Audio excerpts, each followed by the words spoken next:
daft question. Why is that a daft question? Ever get the feeling an interview doesn't go the way the host expected? Because that's exactly what happened here. In this video, you're about to see a former British ambassador push back hard against what many critics see as Nick Ferrari's deeply one-sided political framing. And let's just say, things get tense very quickly. What starts as a tough interview soon turns into a major clash over war, diplomacy, and political bias, with Ferrari clearly not getting the easy answers he was expecting.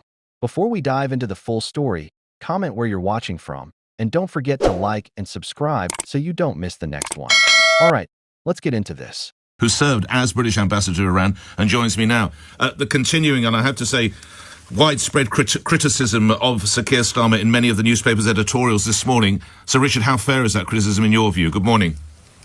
It's unfair. There was a verbal negotiation which the Israelis and the United States aborted. Secondly, we've caught the Americans on the raw at a time when they're having great difficulty domestically with justifying this war. There is no majority in the United States for this war.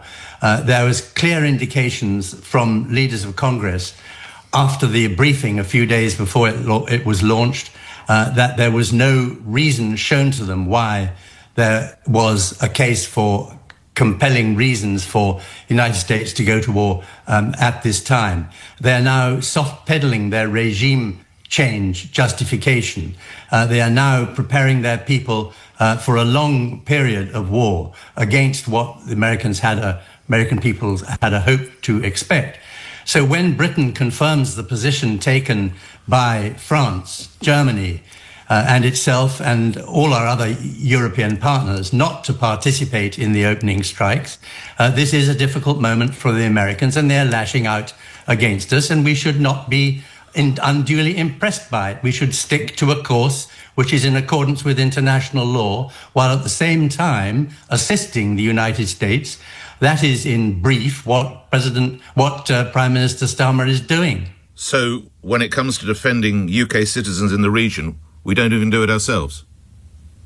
We are doing it. We're not, Sir Richard. Assisting. We're allowing US aircraft to do it. We're actively assisting the United States in trying to destroy the Iranian missiles which are raining down on. But we didn't even defend States. our own base in Cyprus, Sir Richard. We left that to the Americans as well. I mean, how impotent should the United Kingdom look in your view? We're not looking impotent in the slightest. That was one small drone which we didn't defend.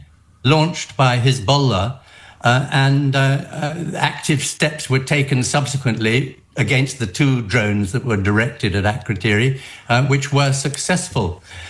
So we also have British planes in the skies assisting our partners in the Gulf to defend themselves against Iranian missiles. So the imputation that the UK is being weak is wrong. When it comes to the Ayatollah and the now dead Ayatollah, what is it that gives you confidence that negotiations could have proceeded and come to fruition? The clear statements by the Omani foreign minister who was mediating, and my own knowledge of the points which the Iranians were prepared to concede. These negotiations take time. Before they were aborted by Israel and the United States, many people pleaded for the United States to treat them seriously, but plainly they did not. But what is it you admire most about the former Ayatollah's regime then?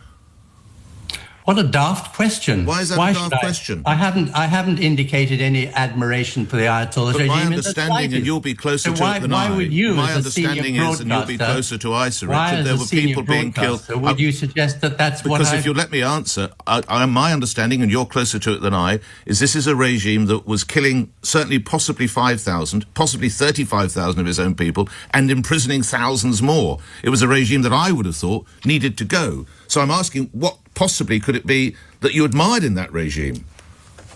There are a great many regimes around the world which need to go. But the important issue for Britain's national security is the framework set out after the end of the First World War to minimize the chances of the law of the jungle taking over from international law should be preserved. I'm afraid that our right-wingers, including Jeremy Hunt are forgetting the lessons of the sacrifices of 20th century generations to try and prevent the law of strong powers overwhelming the rights of nations. And as a relatively weak power, United Kingdom security is dependent long-term on re-establishing the rule of law. But now, lastly, we didn't go in with the United States on Vietnam No, indeed. or on Somalia. But I just we didn't wonder- participate in the war of choice against Yemen. It's nothing extraordinary for us to take a different position from the United States. And the people who are panicking about it are the Americans, But I wonder- because it's their domestic political problem, wonder- which they fear we have exacerbated. Lastly, I wonder, Sir Richard, the rules, as you rightly point out, that were established after the First World War, with players such as President Xi, the late Ayatollah, President Putin on the world stage, are those laws still applicable? Laws that came about more than 100 years ago? Oh, come on. 100 years ago, in the course of human history, when human nature is what it is... But obviously we didn't have a Putin, or we didn't have an Ayatollah, or we didn't have a Xi at those times. We have had lots of them in the past, and it is wrong for us to think that just because we face a Trump and a Putin now, the laws which are there to protect small nations should somehow be jettisoned. Okay. The absence of a plan, Starmer was right to point out that. The absence of a legal base, he was right to point out that. Grateful for your time. Thank you very much, Sir Richard Dalton. You served as British ambassador to Iran. So, what exactly did we just watch? Well, credit where it's due. The former ambassador stood his ground and refused to be pulled into the kind of simplistic narrative Nick Ferrari seemed determined to push. What started as a tough interview quickly turned into a much bigger clash over foreign policy, political pressure, and how these global conflicts are being framed in the media. And here's the bigger point. This debate isn't just about one interview or one news story.